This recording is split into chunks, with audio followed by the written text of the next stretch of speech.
Well, thanks for joining me. I'm excited to do these Q&As once a week, like I was sharing with you. I guess I'll just introduce myself. I am Tricia Bollier with John L. Scott Real Estate. I've been in real estate, construction my whole life through excavation and in real estate for 13 years. And I have Evan Karr here with me at Priority Home Lending. So Evan, why don't you go ahead and I'll let you introduce yourself. Awesome. Hi guys. So again, my name is Evan and I'm with Priority Home Lending. So I'm a branch manager and loan officer licensed in actually the entire West Coast. So been a loan officer for about 8 years now, which is awesome because it's kind of like you learn a lot as you go. But excited to be here on the live video with you, Tricia, and we'll kind of run through, maybe where I got started. We'll get through some loan programs and maybe just answer some questions. Yeah, good. Well, thanks for introducing yourself. I'm excited to share this even past our live Q&A, so you'll see it out there. And of course, I'll make sure that I attach my contact information and Evan's contact information to the bottom of this video, whether it's on YouTube, Facebook, or Instagram, so people can look back at it and answer some common questions as we get through this. So we'll try to make it painless and quick and easy and to the point. So the first thing I guess would be, what kind of process would buyers, if you're a first-time home buyer, what would you have to do to get pre-approved, or what is your first step if you wanted to buy a home? Yeah, so that is a good question. It really starts with getting pre-approved and talking with a loan officer, right? Because if you don't know that you're pre-approved, you don't know how much to look for in terms of your house search, or maybe which programs you're looking at. There are a few programs that do require larger down payments than others, like jumbo versus maybe a first-time homebuyer program like bond. But getting pre-approved is going to, again, let you figure out how much you qualify for, what your payment is going to be at that max qualification, because you might not want to go that high. Mm-hmm. Then also which program you're looking at, which will help you determine your down payment. Like if you haven't saved yet, that's fine. I still recommend speaking with a loan officer up front, because then you know how much you need to save for. But a lot of people are like already ready. I think that's by the time they call me up, they don't think they're ready, but a lot of times there is a program out there that does fit. So right. So what kind of programs would you, if I know there's probably a whole bunch of different options depending on each buyer's needs, but what would you, ballpark, what's the big ones that we should know just moving forward for new or first-time home buyers, or someone that hasn't purchased in a while, since the market has been changing so much in the last decade? Absolutely. Yeah, if you haven't bought after, if you bought a home and then are looking to sell, if it's after 2009, 2010, the whole industry changed, in terms of guidelines for financing. But a majority of people out there, like 95% of them, are really going to be looking at a conforming loan, which means it conforms to federal guidelines, or a FHA loan, right? That's okay. The majority of people land into. There are a few programs within these programs for first-time homebuyers. So if you don't already own a home, right, a lot of first-time homebuyer programs are going to have reduced down payment, or maybe reduced mortgage insurance, or a reduced rate option. Mm-hmm. Okay, so what would be, I guess, sorry, I'm going to make it kind of dumbified because I know when I first started selling real estate, financing talk was completely over my head.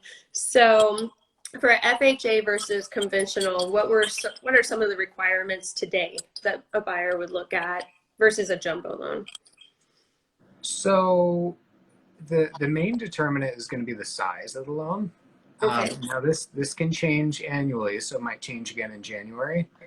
But for like conventional conforming, again, conforming just means that it fits to like federal guidelines. So that max loan amount is about $510,000. So if your loan amount, not your purchase price, but your actual loan is that or lower, then you'll fit. But that or higher, it's 510, 400. But if it's 510,401, technically now it's a jumbo loan. Okay. So there are a few programs, again, that we can bridge the gap and keep it conforming, but jumbo loans are just going to require more down, and they'll also require reserves, which is just extra money in your bank. Usually, I mean, in most cases right now, they're 20% down for jumbo. So Okay. it does make it tough unless you have a strong savings or you're selling a house. Okay. And that 510,000 mark is the financed amount, not the purchase amount. Correct. Okay. Yep. So, it's if you're looking at like the low 5 range, minimum for most first-time home buyers is going to be 3% down. So that puts you in about 525, or maybe 5% down, about 535 as the purchase price. So you'll find a lot of first-time home buyers in that purchase price range. Okay. So if you're just getting on with us, this is Evan Karr with Priority Home Lending. I'm Tricia Bollier with John O. Scott, and we're going through some different loan options and how you would qualify for that. So moving forward, are there kind of a scope or requirements as a buyer, or what would they come or bring to you to get pre-qualified for a loan? So it's actually super easy. It's mainly just an online form that I'd have you fill out. We have a secure online application that you can use to get over like credit, income, and asset information. And we'd be using that information to do pre-approval. Now here's the trick though, is if you are self-employed, there are different guidelines to calculate your income, right? So in that case, I might need additional documentation to complete the pre-approval. But a lot of times, we can get it done same day, and it should take you maybe 10, 15 minutes to fill out everything you need online. Maybe even provide documents. Everything's online, these days. It makes it easy. I know. It's funny because over the years, I've always been trying to focus more and more about doing things virtually, and COVID has unfortunately, kind of broken that barrier for so many businesses to be able to streamline things and make it more efficient and quicker by forcing you to go virtual. So that's one thing I've really appreciated working with you in past transactions and buyers, or just getting people with in a position where they can get pre-approved and ready to buy, is that you've been available almost as if you're virtual. I can always count on you. So again, this is Evan Karr with Priority Home Lending, Tricia Bollier with John O. Scott. We're going through different loan options. I know how the transaction looks on my side as a realtor. I work with the buyer, maybe get them in contact with a lender, financing, see what they're approved for and what their monthly cost would be on their pre-approved price and what makes them comfortable. Then I go and show them homes, and we negotiate the contract, we go through the contingencies, and then we wait for the closing date. And then I help them move in and prep, all the moving parts when it comes to moving, getting packages, boxes so they can box up their belongings or even transition all of the utilities. But what does the transaction look like on your side as a lender? So that's a good question. It actually brings up a really good point. We both work on 2 different things really at the same time, and within each of our process to help like a home buyer buy, there's a lot of things also moving in. So we work with a lot of teams at the same time. So really the real estate agent as a buyer, your real estate agent and your loan officer are going to be on your team to help you buy, right? So making sure that you're confident in who you're choosing, they have experience and they actually know what they're doing. And then the third part is communication. They can actually communicate with you. You're not waiting, a day or two to hear something, to hopefully figure it out. So, text, emails, there's so many different ways we receive communication, but getting somebody that's on it and can respond is going to be important, right? That's huge.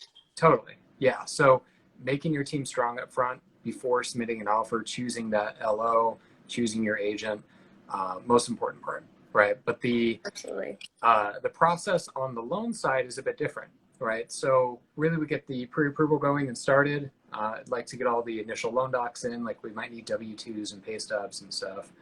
But once I have that, we are going to be kind of waiting until you have an accepted offer. Now I do a little bit extra. I'll call, like on submitting offers, I'll call the listing agent to tell them like kind of where we're at in terms of documents and stuff like that. But until we have an accepted offer, that's my starting gate kind of thing. So Mm-hmm. once we have one, I can get things moving pretty quickly. But on my end, we'll make sure we have all the documents we need. We'll get your loan into processing. We might order the appraisal. We'll get your interest rate locked because we can lock it as soon as you have an accepted offer. And then we'll, again, get your loan into processing, underwriting. So 2 different teams will work on it. And again, we're having an appraisal out. Most likely you need one. Mm-hmm. The appraiser will determine that you're buying the home at least at value, at market value. Right. So once we have that in, we'll go back to underwriting and then final. And then my closing team will work with title to close. So all of that really doesn't have much to do with the real estate agent in terms of work that they're doing, but it's a ton of teams on my end working on it. In the meantime, like Tricia would be working on, or with a ton of teams to get the inspections done. So there's a lot of moving parts to it, and they all just kind of intertwine, right? So that's again where that communication comes back in, because almost every step of the way has to be communicated, so we all know what's going on to close on time. Absolutely. That's one thing. I don't want to talk too poorly about this, but big corporation lending, I always find it very difficult as an agent because they're not open on the evenings or on the weekends when buyers are able to go look at property. And if it's a great home, there's going to be multiple offers on it in today's market. So it's been really helpful to work with someone and form a working relationship with you, Evan, where I can count on you, or I can text you or call you, or even the buyers can reach out to you and get estimated monthly payments or an updated pre-approval letter. So I appreciate that a lot. Awesome. Thank you. It does help, and that's just like a little bit you can do extra. So again, when choosing your loan officer, that's something to look for. If I just saw the comment, just saw you joined. So you brought up a good point with like big corporations. I've actually worked at one of the largest lenders in terms of volume. So I've worked at like Quicken, I've worked at Loan Depot, Freedom Mortgage, all different ways of doing a mortgage. Right? There's different processes in it. Really the best part about going with like a local lender is that's what a lot of listing agents are looking for, right? When they get an offer from like an online lender, the immediate trust starts at 0, right? So can they close on time? This could be a big question. But there is a different, speed in processing. For instance, we can close these conforming loans I was talking about in about 10 business days, so pretty quickly. The industry average is about 47 days right now in the Pacific Northwest. Oh my gosh, yeah. No, I've actually, as a listing agent, whenever I see a Quicken loan come over, I'm just like, oh yeah, right. Yeah, Let's get this evaluated. It's not that they're bad companies. It's just the process and the flow and the communication level. Again, if you can't get a hold of somebody on the weekend, that might be an issue because typically people go look at homes and submit offers on the weekends. So, but it does have an underlining level of trust that it does. I mean, versus someone that you can call or text or get email even. yep. So there is a big difference. I really appreciate that, Evan. Thanks. That's good information. Israel had a question, and I think we even discussed this a little bit prior to our Q&A. It's huge, especially because today is such a seller's market. There's competitive offers on multiple homes, and buyers are kind of struggling right now to separate themselves. I have my strategies. I'm curious on a lending side what you would suggest as strategies to win that competitive market against multiple offers. Yeah, so it's tough out there. There's a lot of buyers that are working hard at trying to get their offer accepted. There's there's a few things we can control. And one of them is going to be turn times, right? So how fast can we close? A lot of times if it's like a vacant house and the seller's not there, closing quickly for the seller is usually going to be a good thing, right? Because then they may not have to make their next mortgage payment, or they don't have to pay whatever's, coming up. Mm-hmm. So if we can close in, 2-3 weeks, that can really help a seller. And then if you also offer maybe like a rent back, like the seller can stay in their house, that would be something, Tricia would throw on top of the quick close. So it's like, yeah, you're selling quickly, but maybe you don't need to move out if they're occupying the home. Yeah. So you can kind of do the best of both with that. Again, I usually call the listing agent to follow up, so we can discuss how strong the financing might be on their specific loan, or if they have questions, maybe working with a VA buyer. They used to specialize in VA loans, so they're few and far between though if you don't see them often. So Right. they can throw a listing agent by surprise because they don't know how these loans are processed and how it works. Mm-hmm. So that would be a good example of like why calling might be that extra oomph to get the offer accepted. Yeah, communicate. Communication. Communicate. As long as you can pick up the phone, I think Yeah. you'll be No, all right. But it just clarifies so much whenever there's any kind of questions in someone's the back of their mind, even if they don't have questions and they just see it, it can separate a buyer from just having that trust and that knowledge and comfort that these people are really working for this buyer, and I'm going to be able to reach out to them. They're going above and beyond to help their buyer. So exactly. Yeah. So I mean that's huge. The last thing of course is going to be price. So it really is. It really is, especially with so I just want to clarify for people watching that when you mentioned a rent back, what that is, your principal and your interest would be covered after closing, and that seller would rent back per diem, so per day, whatever your payment would be. And of course, you're protected completely with any kind of damages. They cover their insurance and so forth. And I'd be able to walk you through that if we ever got to that point. So. Yep. Yeah, and there's a few different ways within that strategy too. So, because you always skip a mortgage payment, or you don't skip one, but your first mortgage payment isn't due until a month after you close, right? Even if you close the beginning of a month, say like November 1st, you're not going to have a mortgage payment in December, but your first payment is due January 1st. So it actually gives you a little bit of time from when you close to make that first payment. That might give you a little bit of flexibility with that rent back idea. Yeah. Maybe. I don't want to skip this comment real quick, but Jarvis, I'll definitely help you and Callie. You know I would. They're my best friend's daughter and her partner. So. Oh, okay, cool. Is that the California? No, her name is Callista. We call her Callie. So. Oh, okay. Well, I saw somebody wanted to buy in California. Oh yeah, he said in Cali. Oh, I see. Yeah. So, oh gosh, I totally lost my train of thought now. Let's see. Cypress Homes had a question about interest rates being different with second homes. I know rates fluctuate, but how does that look for someone investing? So that's a good question. So there's typically 3 different ways to buy a house, right? So one's going to be your primary home, the home that you're going to occupy and the home that you're going to live in. Another one's going to be a vacation home, aka second home, right? So it's typically in a vacation spot. It's further than 50 miles from where you're at. You're living right now.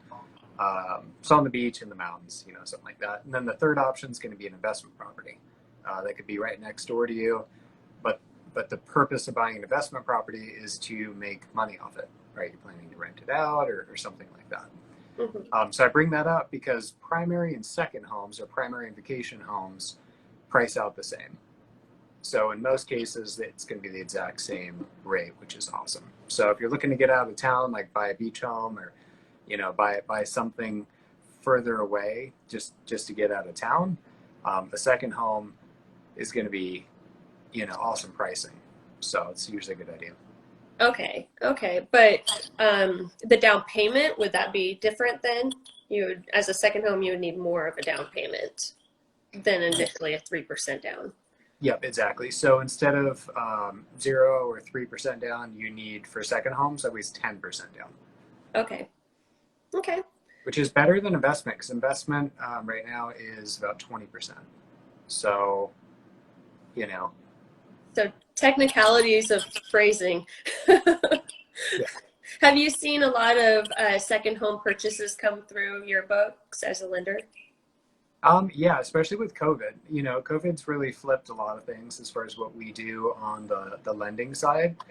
For instance, like jumbo loans went away for about 3 months. There's no jumbo loans out there. So that was fun. But, a lot of people are like, oh man, now is the time to buy a home on the beach, right? Because if I could just hang it on the beach, I could ride this out in a way, people are working from home, so they're finding opportunity that they can just work anywhere. Absolutely. Why live close to work if I'm not planning to go back for years? Yeah. That, and honestly, when we didn't have jumbo loans for that short period, as a real estate agent, I got a little nervous. I was like, oh no. So I'm glad that they're back. And I can totally see the turn in real estate for buyers focusing more on second homes. Some sports, even. Their kids are restricted on activity. So they may go live with a grandparent or live outside the state somewhere. And that gives, they're going to school virtually here in Oregon, but they're doing a sport somewhere else in another state. So I've seen a lot of funny things like that because of COVID. Exactly. Yeah. It's like, because a lot of basically everybody's at home with their kids and their kids are doing online school. It's like, will that trend of online school continue for some people because they are at home and it's already working maybe for them? It does give them opportunity like, hey, we could kind of move around a little bit more. We can make this work. So we'll see. I think there'll be some shifts, but there's a lot of opportunity right now because rates are so low. That's been a really good, point for first-time homebuyers to get in, because at these rates, it's locking in such a low rate. You really don't have to touch your financing again. So it's just a good time to buy. Yeah. And then have you seen a lot of, I want to backtrack just a little bit. There's 2 points I wanted to point out. One is having you available on the weekends. Have you had, I know I've kind of messed with my buyers financing in a different way where if they needed closing costs, which maybe one, you can explain closing costs to buyers or seller side. And then also messing with those loan options so they have less down to cover those closing costs. Have you seen a lot of that to, manipulate their loan options so that they have, because I know right now asking for closing costs does not separate you from those competing offers. It's best to bring your own. So have you noticed any of that?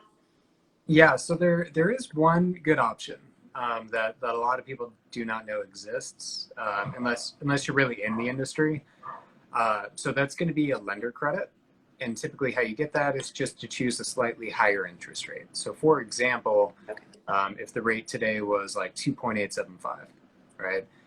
Maybe you're going to choose a 3.25, like you're going to choose a higher than market rate. And the only reason you do that is to get a lender credit. So you can actually get credits to pay for your closing cost, right? So you might get, $2,000 or $3,000 for choosing a higher rate. And that's just $2,000 or $3,000 less you need to bring to closing.